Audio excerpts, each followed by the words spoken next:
One power, invisible, and you see it everywhere and every day. One power, indescribable, and you speak of it with every word you say. Mysterious until you know the truth. As simple as the love inside of you.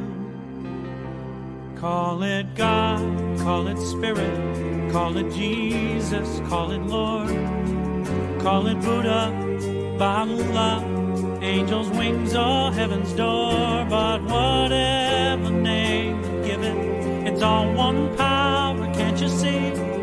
It's the power of the love in you and me. One power, one power. Good morning and welcome to the Center for Spiritual Living in Midtown, Atlanta, where you are welcome. Such is the nature of life that all it asks and all it wants is the opportunity to appear. You are that opportunity, and so am I, and so it is. Whoever you are, whatever brought you here today, know that you are welcome. We know who you are. You are an individualized expression of this spiritual, divine life in which we all live. You are life's unique opportunity to appear and express. Whatever your background is, whoever you are, however you call yourself, we're glad you're here. And you're welcome to participate at whatever level suits you. All right, here's our vision statement. We are an open, globally connected community centered on the clarity of principle through teaching, service, and practice. We create a safe and respectful environment that supports healthy spiritual growth. And for a better understanding of who we are and what we teach, listen to our Declaration of Principles as written by our founder, Dr. Ernest Holmes. A few of the Declaration of Principles we live by. I believe in one God, one absolute power, and first cause to all things. I believe that this power is perfect love, and it creates out of a desire to express love. I believe all thought is creative, and how I choose to think creates my personal experience. I believe in the unity of all life, and the immortality of the individual soul forever unfolding. I believe in the eternal goodness, the eternal loving kindness, and the eternal givingness of God to all. And so it is. So grateful, hey.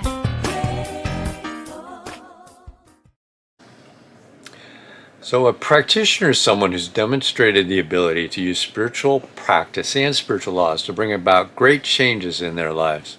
And they've demonstrated they know how to do this to bring about these changes in others when asked.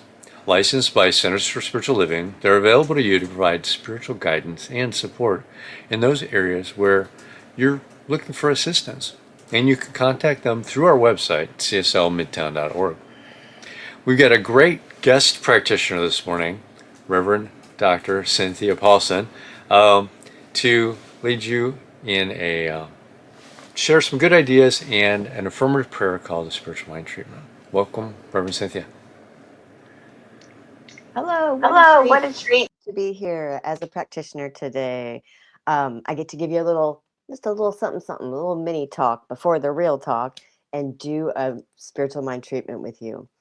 So we're talking about wholeness. Wholeness is the theme for the month, the idea that we are whole no matter what, that we are one global family united in the one divine presence. We are one. Yeah. Really? Really? So let me just ask you this. If you saw a news story about someone in your community who murdered an innocent person, I mean, wouldn't you be like, I'm not one with that. I am not one with that, right? I'm not one with a murderer. Or if you learned about somebody who was abusing children, certainly we would all say, no, I am not one with that. Or, if you see leaders of a political party that you disagree with and they're enforcing policies that are hurting people and, hurting families, you're probably going to say, no, I am not one with that. So you can see how we run into some problems with our spiritual philosophy here. Do we really believe in our wholeness as one humanity? We either believe it or we don't, right? This is our challenge, I think, as human beings. This is like the down and dirty work of our spiritual journey to living in a higher consciousness. So I want to share with you something that I use to help me understand and remember our wholeness as one humanity. I use this visual that I try to keep in my mind. Now, not that I have it all figured out by any means, but this helps me, so maybe it will help you. I want you to imagine a straight line, and I have this piece of twine from my kitchen junk drawer, and we're going to imagine that this is a straight line, and on this line, it is so long that all of humanity is standing on this line. Everybody, alive people, dead people, historical people, they're all on this line. It's a long line, right? Now, at one end of the line, the very first person standing on the line is Adolf Hitler. I think we all know who Adolf Hitler is and what he did. While exact figures are impossible to determine, it is estimated that Hitler and his regime were responsible for killing approximately 17 million people. I always thought, it was 6 million Jewish people, but there were other targeted groups as well. So 17 million people is the estimate. So he's standing on this end right here. At the other end of this long line, I want you to imagine Mother Teresa. I think we all know who she is, a Catholic nun who created a charity that still exists. It still exists today, and it has helped millions of people globally. The disabled, the poor, the elderly, the sick, and all the rest of us are standing somewhere on this line, okay? We have a range of personality and behavior and intention and purpose. It's quite a spectrum, right? Now, when you really examine the likes of Adolf Hitler and Mother Teresa, you think, how could they possibly be of the same humanity, right? Now, it appears to me that one of them believed in and understood and lived from a place of divine wholeness. Mother Teresa saw God in the poorest of the poor and the sickest of the sick. Adolf Hitler believed in and operated from a place of separation. He really focused on labeling the other and hurting, destroying the other, developing systems to destroy the other. Now, the lesson here is not that we're going to call this one good and this one evil. That would be humanity expressing as duality, and we know there is no duality. The lesson is that the potential of wholeness was present in both of them. It had to be. It's the only way that this teaching philosophy makes sense, right? One of them had a very high unity consciousness that understood and expressed wholeness, and one of them had a very low ego-based consciousness rooted in separation, and that kind of consciousness really squashed its potential for wholeness. So what I like to imagine, what really helps with this concept, is that our line is actually a loop. It's a circle. A circle is a representation of divinity, divine unity, and wholeness. And so when we take our line and we make it a circle, that means Hitler standing right next to Mother Teresa. Wouldn't that be a sight to see? We have the choice of what kind of consciousness we want to have and strive for and work toward in our day-to-day human lives with our mindfulness, our awareness, our attention, and our faith. We are not one with the worst behaviors that we can imagine. We're not. We are one with the highest divine aspect potential that we can possibly imagine and know to be true. So let's make this choice together with a spiritual mind treatment and affirmative prayer for recognizing humanity's wholeness. If you would join me and settle into your seat, maybe roll your shoulders back, close your eyes if you would like. Let's take a nice cleansing breath in and release that slowly. Let's move into our heart space where we know the truth together, that there is only one power, one presence, one life, expressing itself as all creation. There is no place where this presence is not. It is whole, complete, perfect, and undivided. This one has never been broken by fear or hatred or violence, judgment, or separation. It remains the one, expressing in and through and as every life, every soul, every being. And because this is true of life itself, it is true of me. And it is also true for you. I recognize this truth for every person hearing my voice, whether it is right now in this present moment or if it is at a later time. I commit in this moment to being gentle with myself when I forget this truth, when I forget my divine nature, when I forget my neighbor's divine nature.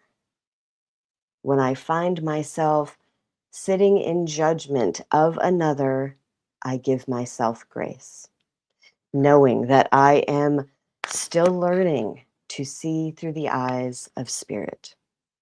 Every moment is another opportunity to remember, another opportunity to awaken, another opportunity to choose love over hate, compassion over fear, unity over division, wholeness over separation. I am on the sacred journey of recognizing wholeness, and each step draws me deeply into this realization. So I speak this word today for myself, for this community, and for all humanity. I know that we are awakening to the truth of our shared being. I know that every act of kindness, every moment of forgiveness, every choice to see beyond appearances strengthens the consciousness of wholeness in this world. Right here and now, I am circling back to the truth, and you are doing it with me. Together, we are remembering what has always been true, that there is only one. We are all that one life. We are all that one love. We are all the one presence. I give great thanks for this eternal truth that is unfolding in and through and as each one of us. And I release these words into the action of spiritual law, knowing that they are already fulfilled. And together we say, and so it is. Amen. And now we have some music. Thanks.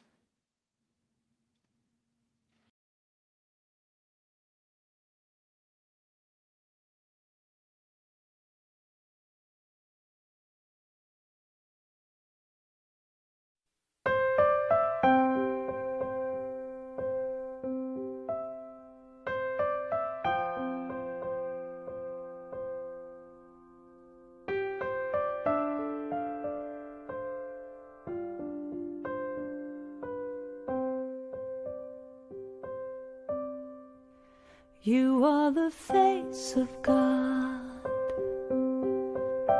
I hold you in my heart. You are a part of me.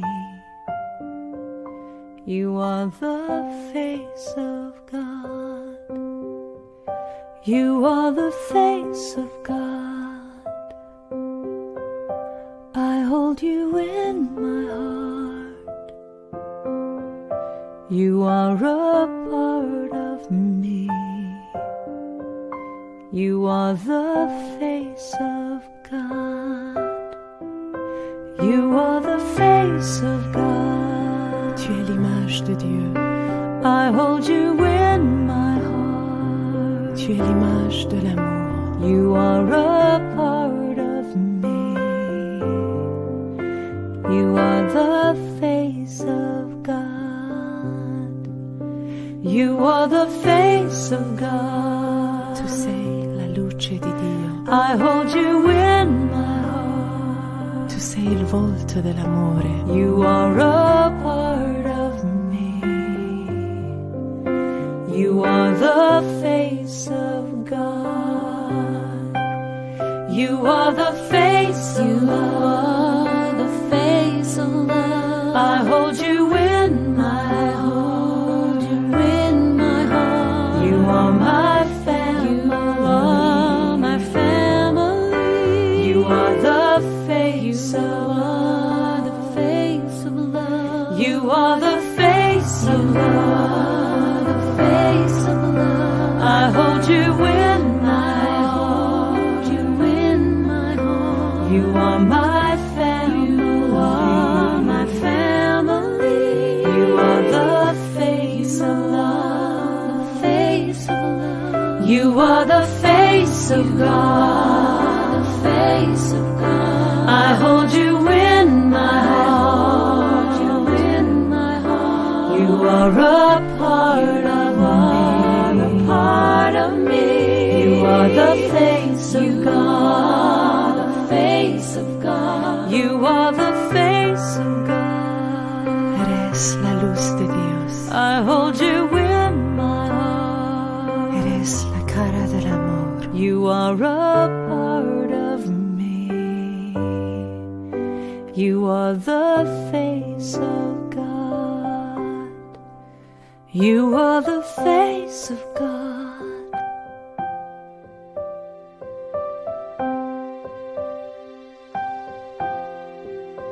You are the face of God.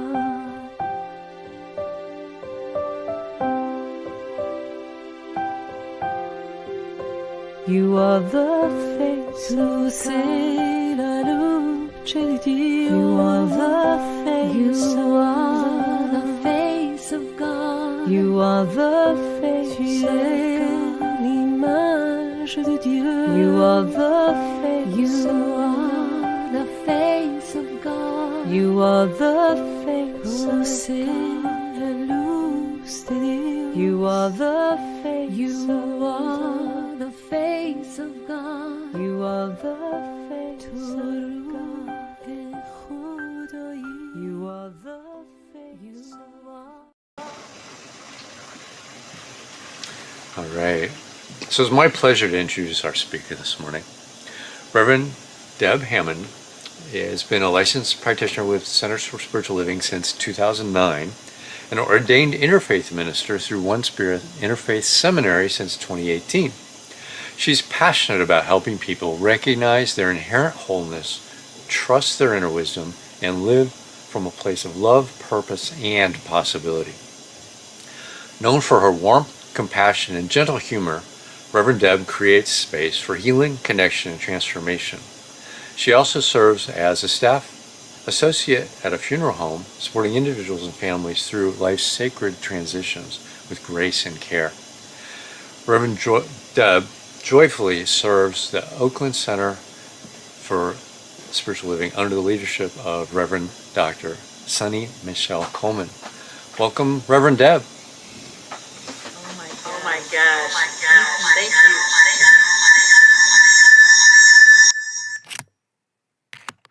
Thank you all for allowing me to be here with you all today. It is such an honor.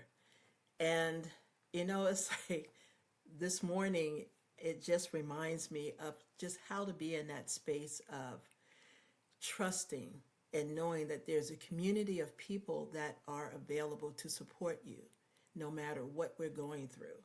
And that was the experience this morning when I came online and the microphone wasn't working, the camera wasn't working, modern technology. And your beloved team, they just were patient in this process of allowing this experience to unfold perfectly and to allow me to be here with you all right now. So, and in the midst of all of that, it's always a reminder to know that there is nothing broken in this process, that this is an opportunity of wholeness, remembering our wholeness of who we are. And so that's this month for Centers for Spiritual Living. We have this topic that's called Whole No Matter What, WHOLE, no matter what. And today's topic is our shared wholeness. And in this space, what Spirit kept dropping into my awareness is that this place of wholeness, so many times when people say we come from broken families, or it's like there's some part of a person that's broken. And what Spirit and our teachings remind us is that we're not broken, that we are truly whole, perfect, and complete, exactly as we are. Now, yes, we may have gone through some challenges, some experiences that we may not have thought that we needed to go through. But what I realized for myself is that when I've gone through some of these traumatic experiences, these challenges, that on the other side of this, there was something amazing that happened because it allowed me to be in this space to open up. It allowed me to be in this space to go deeper into Spirit within me and to trust that there is something else greater that's coming out on the other side of this experience. And so I think about our spiritual communities. And one of the questions that was posed in our preparation for this talk is, what would it really mean? What would it mean to really believe that we're all one global family and that we are each unique and divine? And that question, it reaches beyond philosophy. It asks us how we live, how we love, how we welcome one another, how we treat ourselves. It asks whether we truly believe that no one is outside of the love of Spirit. That in the mind and heart of Spirit within us, it knows us, it created us. So it created us as whole beings. And as we go through various experiences and opportunities, it helps us to grow and grow if we choose to. Sometimes people can stay miserable, for as long as they choose to. And then it becomes a choice. Is this working for me? But then those are the times when we have communities like yours, like these Centers for Spiritual Living communities all around the world right now. Because people are wanting to know how to connect or reconnect back to that center space, that place of wholeness. And then I want to ask this question, it's like, can we believe that we are truly whole? I know that you all are in the process of calling forth your perfect minister, your senior minister. And in this process of calling forth this minister, that there's a process that you all are going through as well. In this process, you're waiting. So in this waiting period for the right and perfect minister to show up, can you believe that you are whole in this process, that your community is whole? Because waiting has a way of convincing us that something is missing. Is anxious, like, oh, I'm waiting, I'm just waiting, I'm waiting. It's like, oh my gosh, hurry up. And when we start thinking about, I'm waiting, then there becomes some anxiety that comes along with that. And then this is where we actually put on, as my beloved says, the P word, patience. This is where we put on our patience gear. And we tell ourselves that, we'll ask ourselves these questions like, or say, I'll be happy when this new minister shows up. I'll be happy when whatever it is, this new job shows up.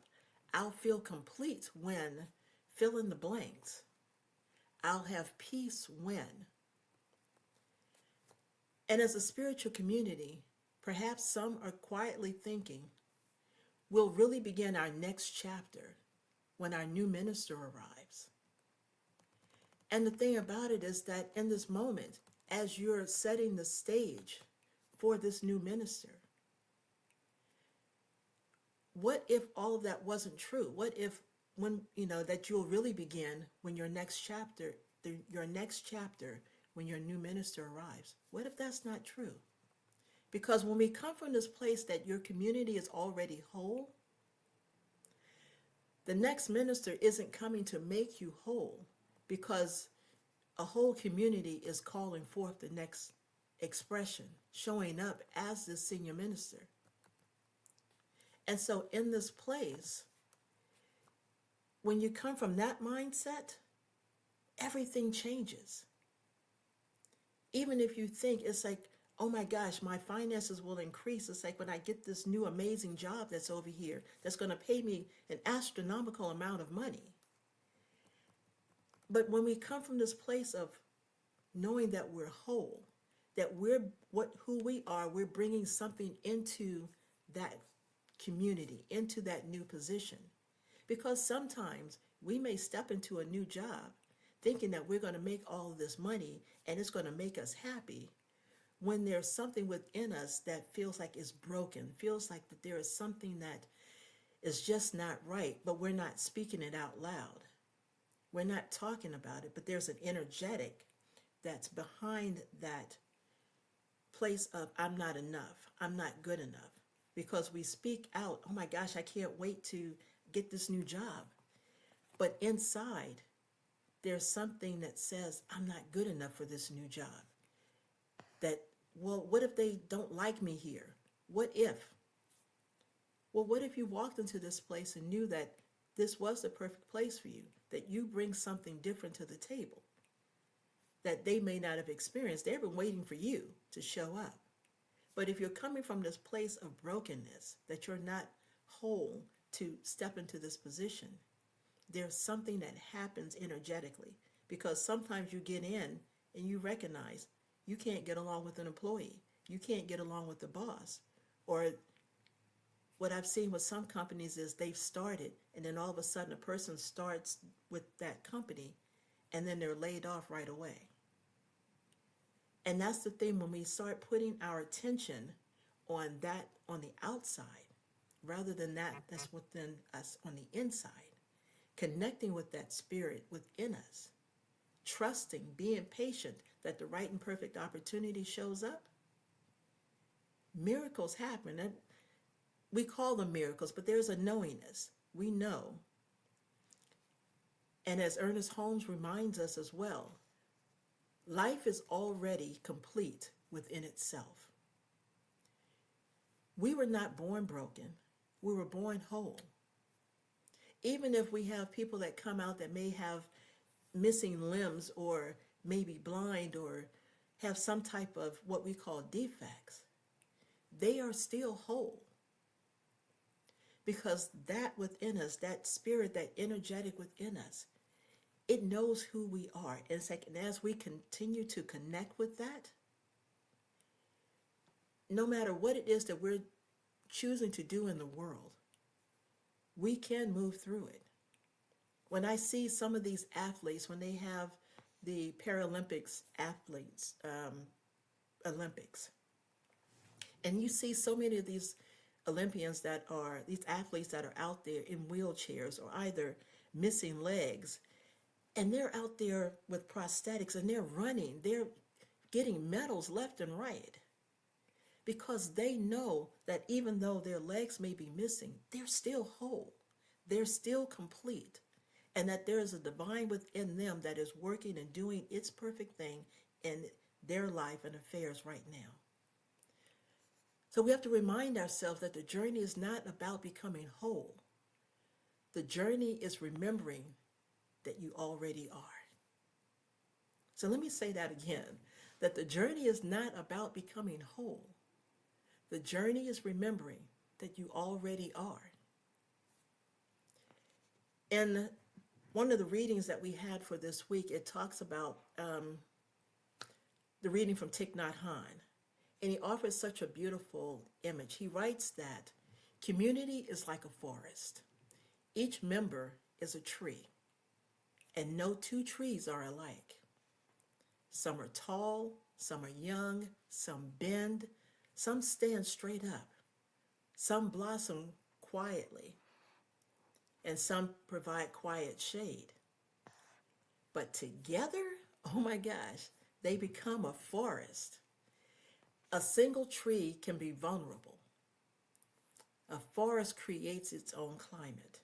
It protects and nourishes itself. It becomes stronger because it belongs together. And isn't that what spiritual community is about? It's when we come together, because there are so many people we think, oh my gosh, I can do this on my own, I can do this on my own. And not to say that we don't have our own independence, but when you're coming and a part of a spiritual community, when everyone comes together to support one another, that's that forest. And that spiritual community is a place where we remember who we were, who we are when we've forgotten. That's why we have practitioners and ministers that are there to hold you in prayer, to know the truth of who you are. This is what Ernest Holmes talks about, our founder talks about in this place, that you are already whole, perfect, and complete, exactly as you are. Our spiritual communities are a place where everyone belongs. Not because we're the same, because that's not true. We all come from different backgrounds and have different experiences, but because we are equally expressions of God. In this process of when we feel ourselves as broken, or that there's something wrong with me, it's like, how come no one loves me, or whatever it is that we may have in our minds, that's when we take a step back and ask ourselves, is that true? Is it true that no one loves you? Is it true that you're not good enough?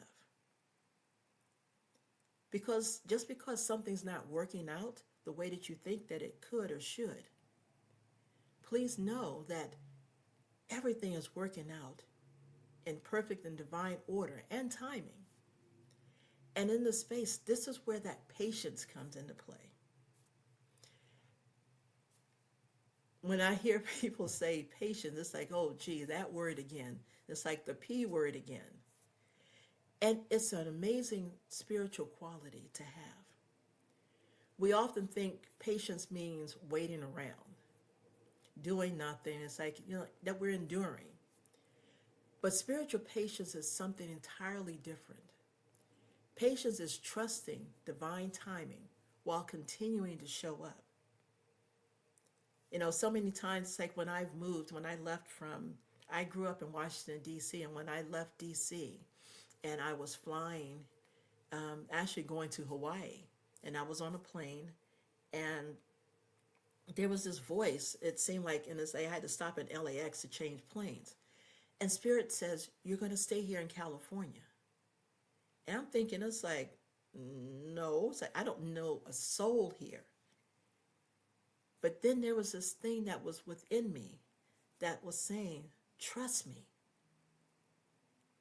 And so I ended up getting off the plane. There were some people on the plane that I connected with, and I was going to meet up with, because they were going to Hawaii also.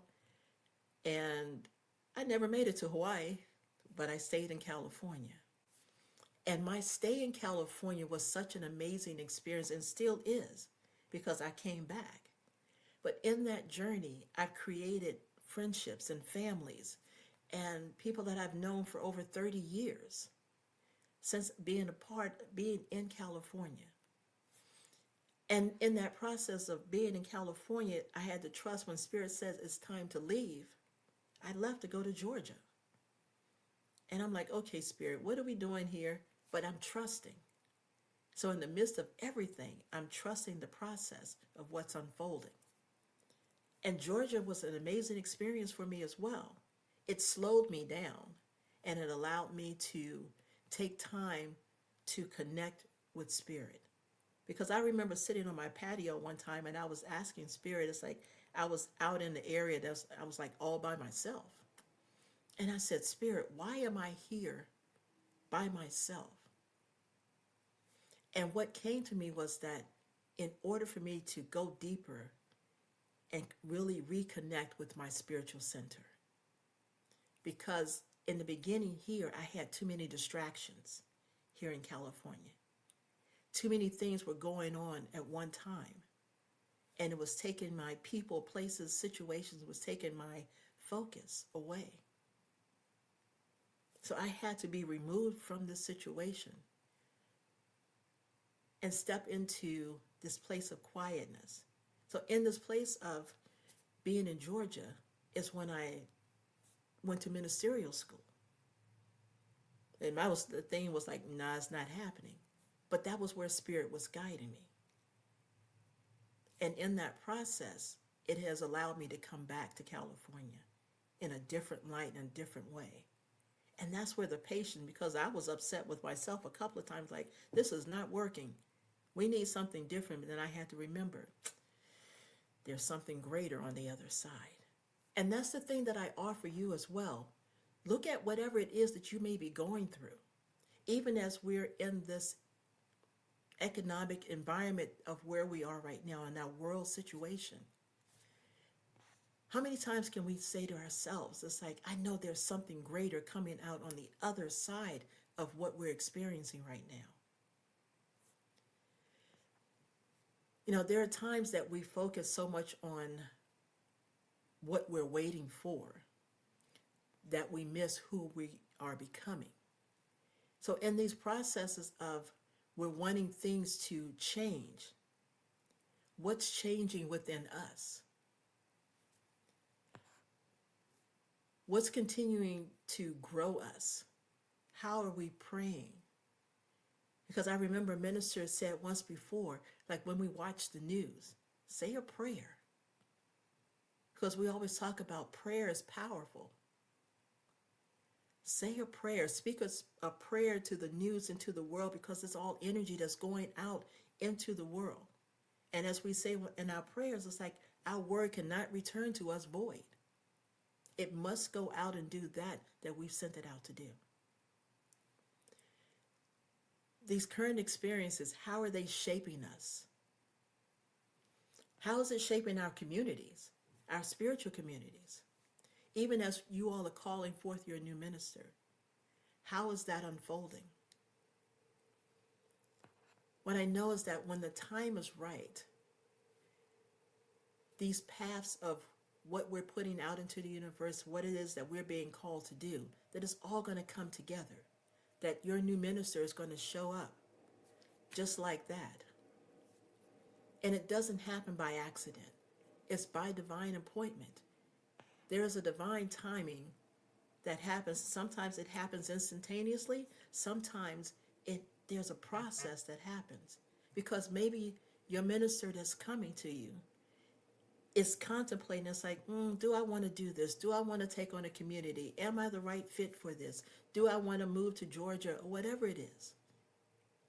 They're going through their own process. And as they come into alignment with your spiritual community, because you all are holding this energetic, this amazing energy that's calling forth, you all are preparing yourselves to receive this new minister. So what are you doing to receive this incoming new minister? Because what I know is that ministers, they don't create the healthy communities. Healthy communities, they welcome the inspired ministers to come in. So knowing that your community is already healthy, ready to receive that perfect and divine minister that's coming forth, oh, I know great things are unfolding for you all. There's an affirmation that we have for this week, and it's I recognize and honor that I am a part of one global family. And if that is true, that means everyone belongs. So when we're looking at the news, when we're watching what's happening, if we're creating a global community, everyone belongs because everyone was created of spirit. Not just those that agree with us, not just those who look like us, not just those who worship like us. Every person is an individualized expression of the one life. And when we deny another person's dignity, we deny something about ourselves. When we can honor another's divinity, then we can strengthen our own. Wholeness grows through inclusion. Love expands through belonging. So I want to leave you with a few practices for living wholeness. First is remember your own wholeness. When you begin every day, reminding yourself that nothing essential is missing. Second, honor someone else's wholeness. See beyond the appearances. Look for the divine within that person. Third, participate. A forest exists because every tree shows up.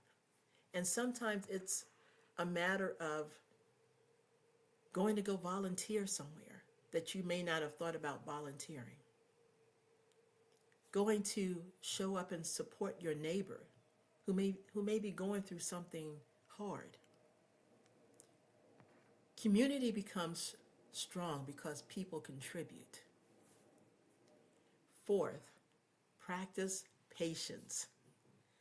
Trust that divine timing is never late, it's always on time.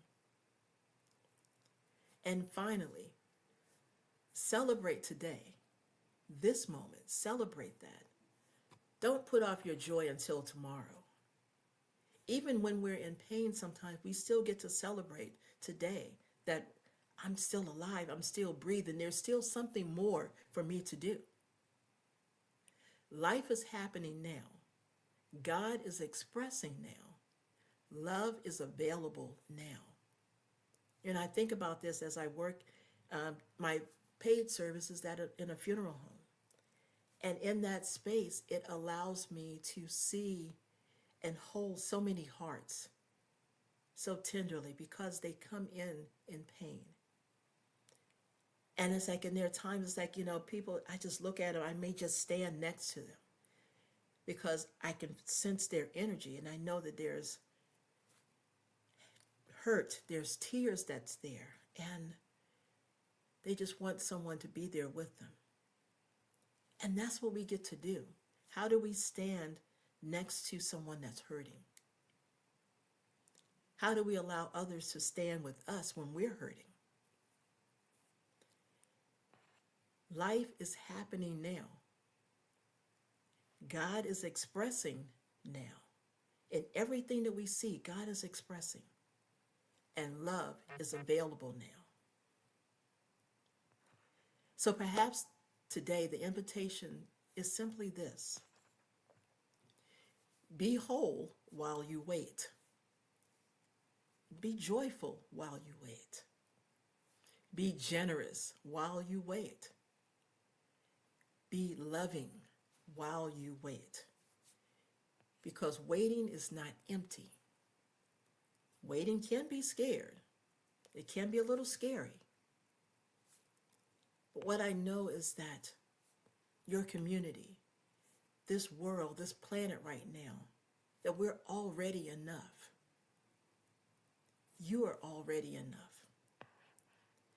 And together, as unique expressions of one infinite life, we continue to become a beautiful forest, rooted in love, growing in faith, and trusting that every season reveals another expression of God's wholeness. So as I return back to this affirmation, I recognize and honor that I am a part of one global family. We just be maybe a small little part of this global family. May we live in truth, love from that truth, be that truth. And so it is. Thank you, Reverend Deb.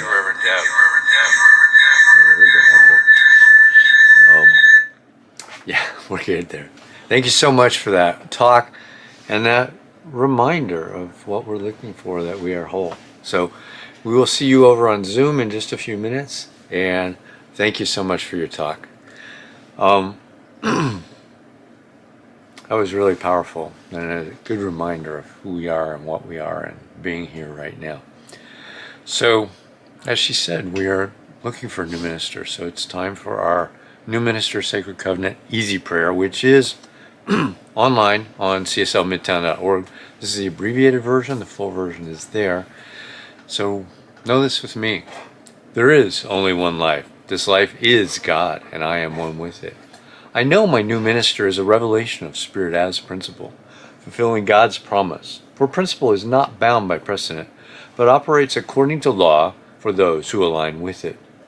Together with my community, I see my new minister as inspiring spiritual oneness through wisdom, love, and authenticity. One that is awakened to inner wisdom, communicates universal truth, and serves as a conduit of divine love, wisdom, and healing energy.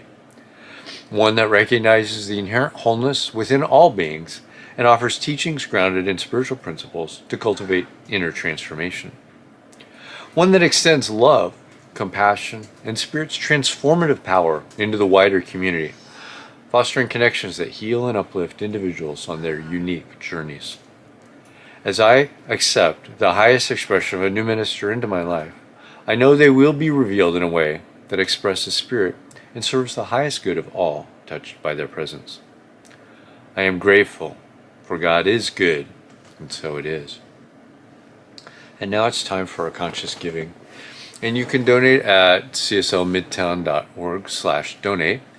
There's a QR code in the affirmation that you can get to as well. And we appreciate every single one of you who donates regularly and those of you who occasionally donate. If you're being fed by this spiritual teaching that we are sharing with you every single week and you're not contributing already, please consider contributing. It's what we're doing to grow this community, to sustain this community, to bring these messages to you every single week. So we thank you for that, and here is our affirmation of prosperity. I live in a universe of abundance. As I freely and joyfully give, I join in the divine flow, and all that I share with life returns to me multiplied abundantly. And so it is. I've got a couple of announcements. I want to thank Reverend Cynthia for being our practitioner today. And next week, we've got Reverend Kit Holmes bringing herself and her music to us. Her talk is the Wholeness Enchilada. That should be a very interesting talk. The Adult Study Group meets at 10 a.m. on Sunday, so if you want to dive a little bit deeper into this, join them on Zoom. They're studying the book, This Thing Called You by Ernest Holmes. And so that's a great way to dig a little bit deeper. They're on Zoom, so you can go to cslmidtown.org, scroll down to the Zoom channel, click on that link, use the passcode to get into the meeting, and you'll be there. The same thing right now to join us for a discussion with Reverend Deb. So if you're online and you're not already in the Zoom room, join us there. And I want to say thank you, and let's do our affirmation of life as we leave this week. I leave this place now knowing something better than I knew before. I go forth into the world with a heart full of love and a mind full of good sense. I look at the world in a greater way, knowing that I have within me everything I need to create the life I desire. I give thanks for this understanding, and I am grateful for the Spirit of life that lives through me. And so it is. Have a great week, everyone. We'll see you over on Zoom, and that's it.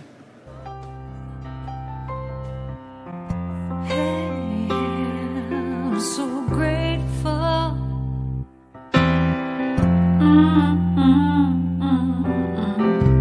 I'm so grateful.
There is a power for good in the universe greater than you are.